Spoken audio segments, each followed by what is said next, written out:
Well, yo, good to have you back in town, man. Yeah, man, it's sick to be here, man. Yeah, we're just chopping it up a little bit. Hell yeah. I feel like we could really just talk about whatever, man. Hell yeah.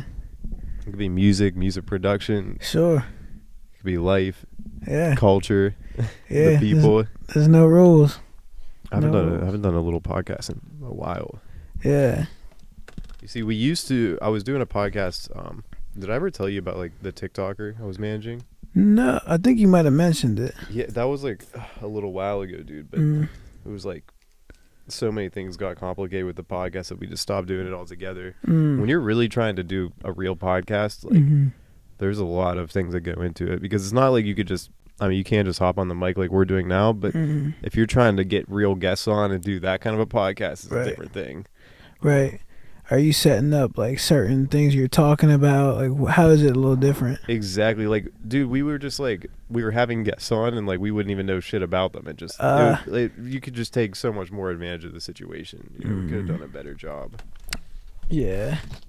That's so hopefully the goal for this year, man, is maybe we'll get like a pop-in podcast going on. Yeah. Something like that. Hell yeah. I mean, there's a lot of things to talk about as far as our music production, skills that we've acquired, giving game to people, and just experience that we both have, you know. There's a lot of gems. Dude, there is. But you know what's crazy? I don't know. You probably feel like this too, but the farther I get in this, the more I feel like I don't know anything, though. Yeah. To be honest with you. Like, maybe I think I know about mixing right now, but I bet in 5 years I'll be like, oh, I was asked 5 years ago. Yeah. Yeah. Exactly. I feel that way about a lot of all the music aspects, you know, songwriting, recording, making songs. But I think there's a point where I started looking back and I'm like, okay, these songs I made 5 years ago, maybe I didn't mix them as well as they are now, but there's still something that I love about them, you know. Not being perfect is perfect. So I like that. I like looking back at the songs and being like, that's where I was then. And sometimes you're going to like the imperfection of it. Yeah. Sometimes I like how bad like some of my old mixes or old beats sounded. Yeah. Like it's a weird concept, but I don't know. I'm just trying to think, like it's weird because once you've been doing this for so long, it's hard to know how to keep music interesting. Yeah. Because at a certain point when I've made like 1,000 beats, you have to keep figuring out how to change things and level them up. Yeah. And that's tough when you've been making at least 300 beats a year. Yeah. Sometimes 600 beats, you know, it just depends. Depends on the year. Like, dude, you were asking me earlier, like, if I was still making a lot of beats, and like the answer is no, not really, because there's just a lot of other stuff going on. Like, the first 2 months of this year, like, maybe I've only made like 20 or 30 beats compared to like when I would make like 50 or 100 beats a month. It's just different. Like, making beats isn't hard. If you have the time to just sit there and crank out beats, you could do it 10, 20 minutes, you know? Yeah. You just have to sit down and focus on it. Right. Like, that's the tough part. So what's your main focus right now, you feel like? Main focus would be probably just starting like the CBD company and hell yeah, you know, getting more online content out there. Like, just like I was telling you, like I want to videotape like every single session and just put all that content online. Hell yeah. That's pretty much the goal. I mean, what's the goal for you? What's the goal for you this year?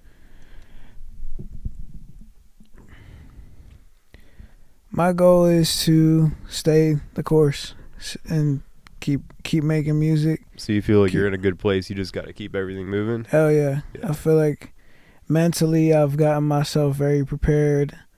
I feel musically I feel super prepared. And now it's just staying that course, keep going, putting out more music, putting out music videos, doing podcasts, stuff like this. Trying to get the numbers up basically on all aspects. Yeah, and then at the same time being detached from results too. Because sometimes I know I used to always look at numbers and things like that, and it's like I almost feel like they come when you don't look at them. Like, you just create, and you never know what content people are gonna like or what it is. You just make stuff that you like. I've been finding that out recently. I think with any, you know, let's say any TikTok or any kind of social media content piece you make, Mm-hmm. the ones that have blown up the most for me are the ones that I think we're not going to blow up. That took like Yeah. the least amount of time, most likely. It's crazy. Yeah. Like, it's weird, dude. Like I had so for instance, I had this like I only have like maybe 1,500 followers on TikTok. Mm. The biggest TikTok I had like 50,000 likes, like maybe like 500,000 plays, but it was just like a TikTok of the mural out there. That was it, with a Mac Miller song in the background. Yeah. It took 10 seconds to make, but Right. based off of that TikTok, I had a bunch of people hit me up and like try to get in the studio. That's what's up. Yeah, it's crazy. It's like the things that take the least amount of time are sometimes the best pieces of content for you at the end of the day. Yeah. Just can't overthink it.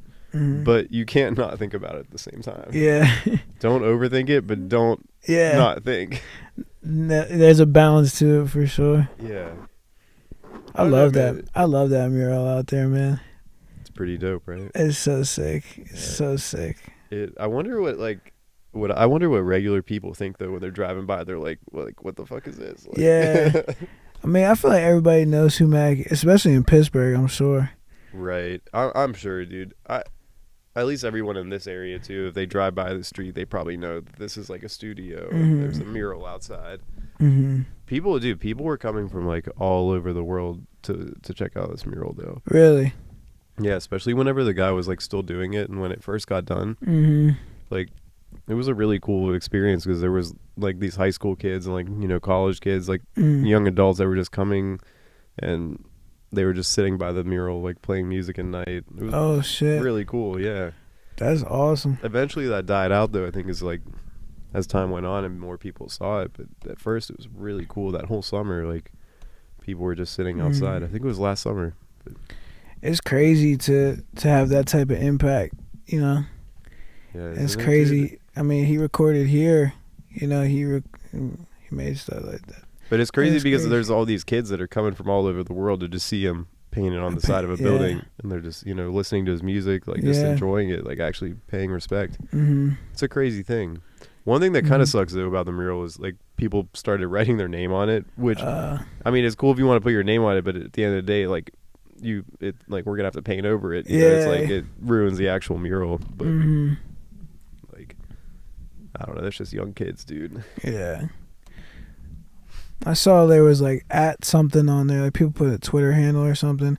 I don't know if that was the mural artist or just somebody who put it. Are you talking about in the bottom right corner? Yeah, that's the guy's name. That's the guy. GZ Jr.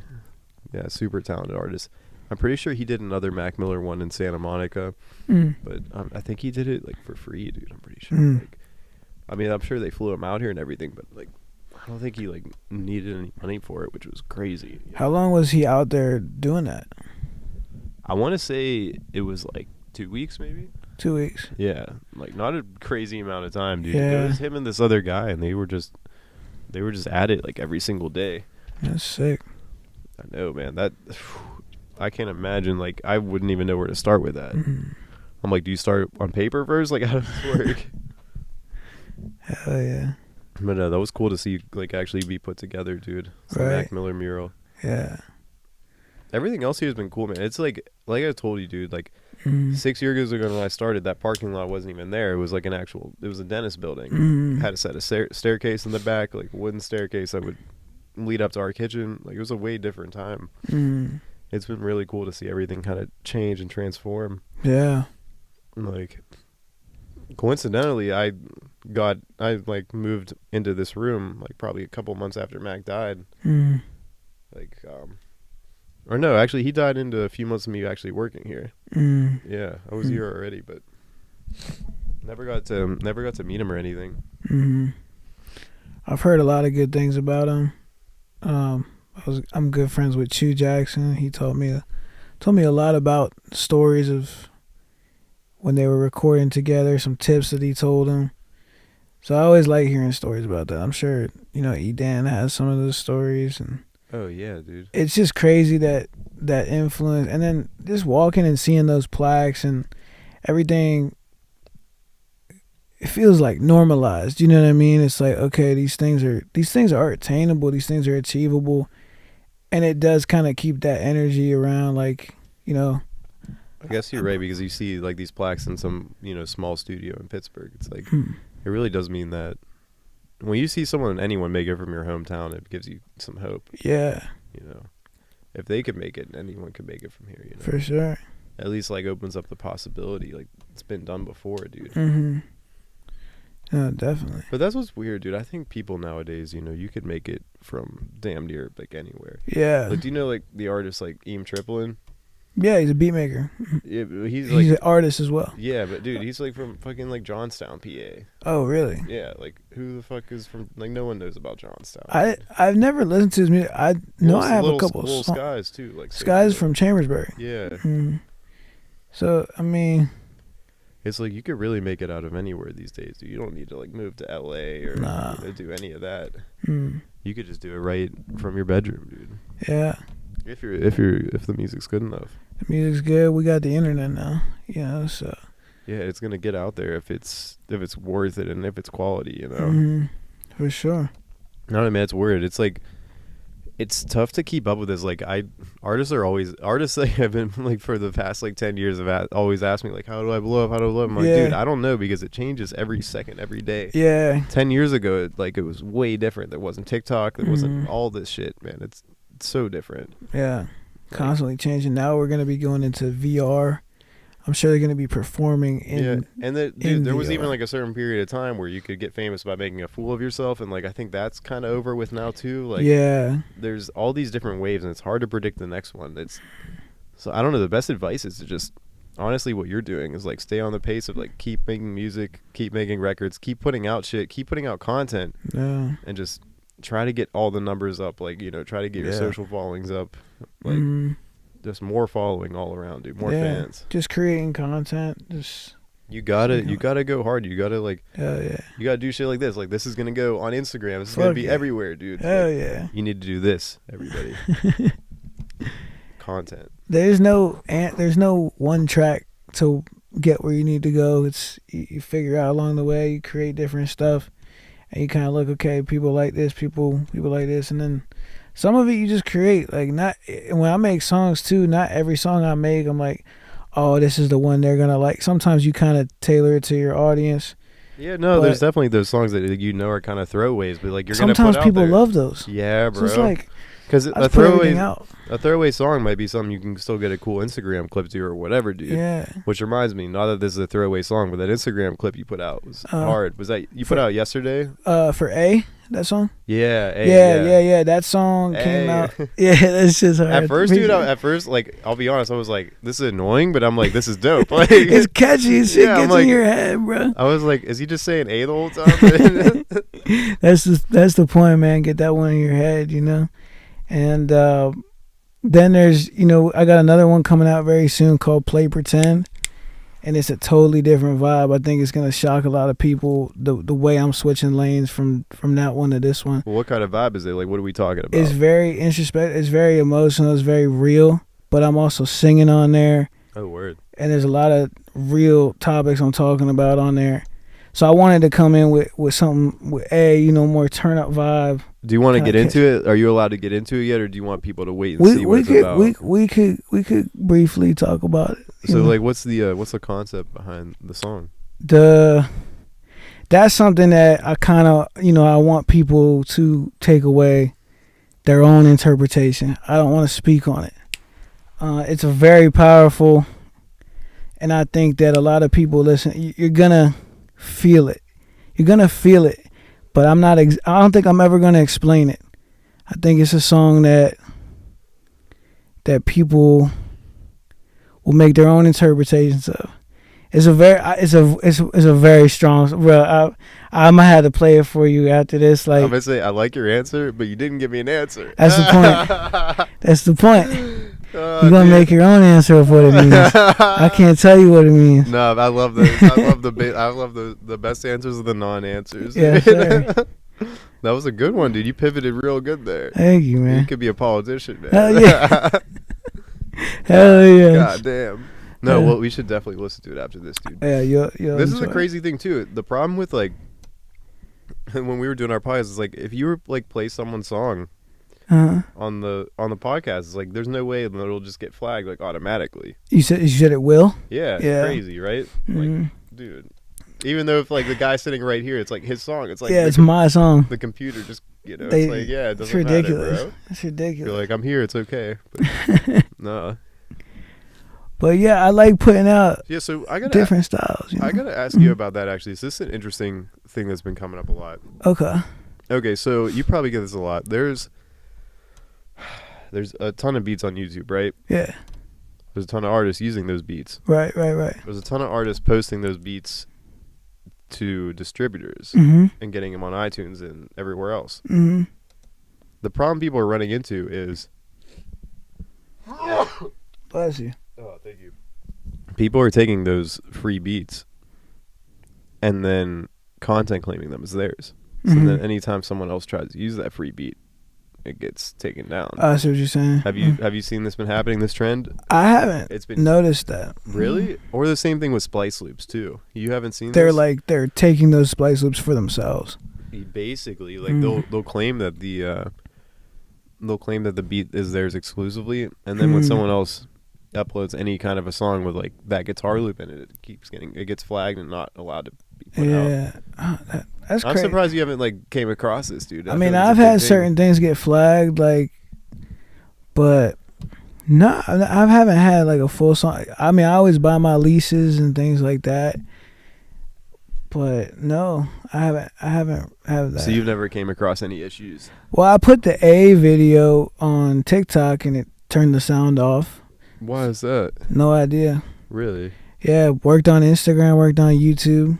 Did you submit it for streaming or anything? Yeah, it's on all platforms and all that. That's maybe why. So I think it thinks that I'm, it doesn't know that it's me. But then you can't just go on TikTok and put your song on there, right? Like, well, I don't know. Sometimes it works and sometimes it doesn't. That's what's confusing. I do not understand it. Yeah, bro. This is why we need like a real manager or something on your side. I don't know this stuff either. I just post. I guess I just hope for the best. Yeah, bro. That's all you can do. Create something, hope for the best. I think when it's a snippet, I don't have a problem. I think it was because it was the full video. Maybe. That could be it. I don't know. Who knows? I think you're just ripping the whole song. Yeah. No, I don't know if this is still a thing, but I saw UMG took down like their music off of TikTok. I saw that. And that's like a lot of music. And they're saying that this is a good time for independent artists to tackle that. Because there's so much room. Right, because, I mean, that is only one label, but that is a label with a lot of big artists on it. Yeah, I don't know. That's interesting. Do you know why they pulled it? I don't know. It has to be something with money. Has to be. TikTok is a unique way for people to grow, though, dude. But it's been, like, oh, my God. It's definitely been so oversaturated with, like, rappers and artists of all kind, you know. Definitely been oversaturated. That's why it's hard to even, like, when you make these dope clips, it's like everyone's doing the same thing. You kind of got to figure out something to stand out and be different, like even in your content. And that's what you got to figure out. Right. Like, dude, yours was dope. Like, were you shooting that on what, iPhone? No, we had. So my friend, I was gonna say that looked like a real camera. Oh yeah, no, we had the official shit. My friend, from shout out Sean Bombs from Raccoon Point Studios. He has all the equipment. I'm not even sure what the camera is. I put a picture of it. One super nice camera, probably like $3,000-$4,000. Like cinematic camera. Yeah, so he was shooting that. We did a whole video. And he has a bunch of tech like that. And we sat there and chopped it up, and I was making calls on the cuts. We were going back and forth. Made a really dope video. We have more coming too. Like, so the fact that we have this in motion now, we're making more and more music videos. We're dropping that, chopping it up. And I'm realizing with content, like you were saying, finding different ways. I think, there's about the first second, right? That the hook. So that's the thing I've been thinking about more is a lot of times it's like people want a story. They want to understand why the song, like, not instead of just playing them the song, is like bring them in. So I've like been watching like marketing videos on and understanding that more. I'm still learning that. That's a big thing every content creator talks about is the hook. The hook. You're supposed to start out with a hook, and then you bring it around and explain it and then bring it back again. That's pretty much the formula. And then, display the song that way. It is interesting because of anything that you look at in life, you can think of it kind of like a computer formula. Yeah. And the way that like, or mathematics for example, you can think of anything as like, you know, if you do things within these parameters, like X will happen or Y will happen. Like there almost is a recipe to everything. We're in a simulation. Oh, dude, it makes me think about that a lot, honestly. For sure. No, I there's a lot of, even music is math. Yeah, even music definitely is math. 1/4 or what, you know, timing, it's all math. Yeah, like how 160 and 80 are the same, and like it'd be like 320 is the same, and same with like 640, and same with 12, everything. 80. Yeah. Like, and even how you know how you rap on a beat, there's a science to all of it.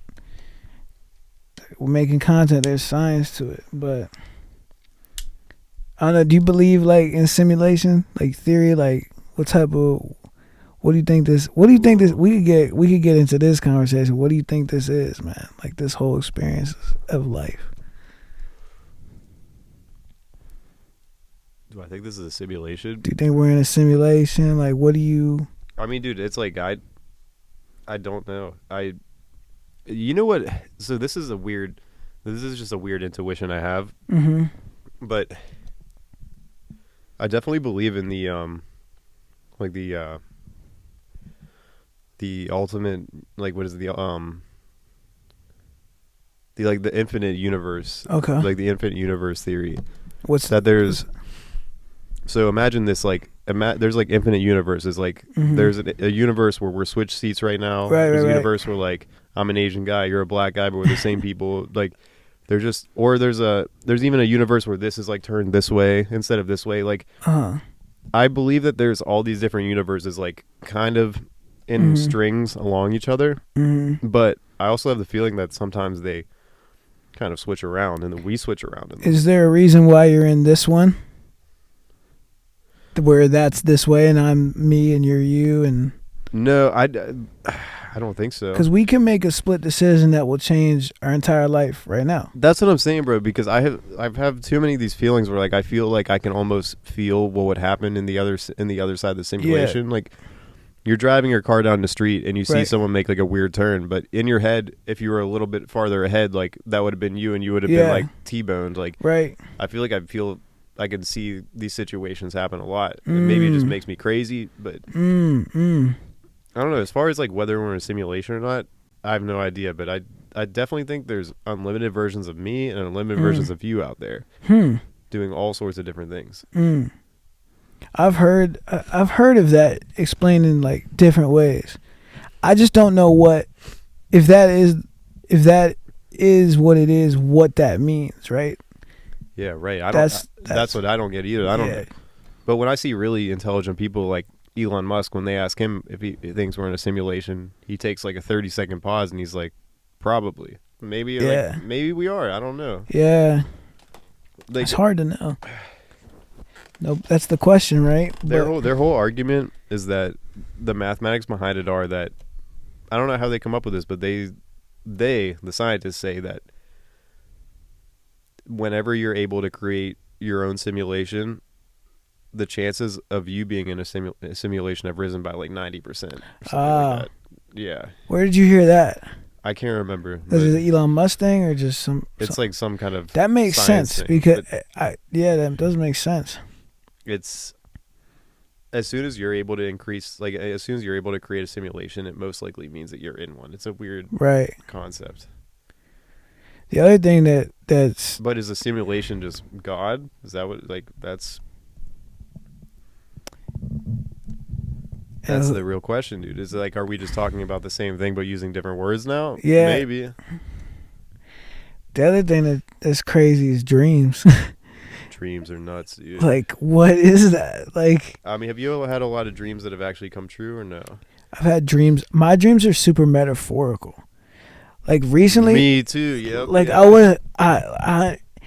it's like, so I had a dream, right, where I was in a old location I was in that I kind of can't go back to now, and it was interesting because in that dream I was supposed to be I was trying to put my shoes on. I was planning to play basketball. I was putting on these shoes and I'm like, I can't get them on. And I looked at the tag and it said 11. And I'm an 11. My shoe is an 11. I was like, but I can't get these shoes on. I was like, oh, I can't go back here. Do you know what I mean? So it was kind of, because I was like, maybe it says 9. I can't fit it. And I was like, oh, and in real life, I'm like, oh, I can't go there. Like, so it was just kind of crazy how. Not allowed. But there's like little hints in there. Like if you're, and it probably is your subconscious, but I think it's giving you, there's little hints in there. There's something there that adds on to this experience. I know. I was thinking, dude, like I've mostly been on that too. Like I don't have too many dreams now because I smoke a lot of weed. But usually I used to get more dreams when I smoked. That's what some people say, but I think I just do it every day, so it's like my REM sleep is just gone. Like my rapid eye movement sleep. Oh, okay. But yeah, dude, my dreams are the same way, like super metaphorical. Like the last one I could really remember was like I was going through like a really stressful time, and I had a dream where like my teeth like just fell out, and my friend like picked them up for me. Like, and I looked it up. I think it like teeth falling out means like you were going through a bunch of changes or something like that. But and a friend picked him up, like he like helped out. Like it was weird. They also talk about houses that you're in. So the house that you're in is the mind state you're in. So if you're in a dream and your house is like a shack, or it's like you're in a bad place, there's something with houses too. Yo, that's crazy. So it's interesting that you say that because you're saying teeth. I think like some certain aspects other people talk about. It's kind of crazy how that comes up in other people as well. I've seen, I guess it's a common thing. A lot of people have dreams that their teeth are falling out, apparently. It's weird, bro. Oh, I think that might be my session, too. Oh, okay. Well, dude, this would probably be a dope time to wrap up anyway. Okay, cool. Shit, that was good chopping it up for a little bit, dude. We got some good content out of that. For sure.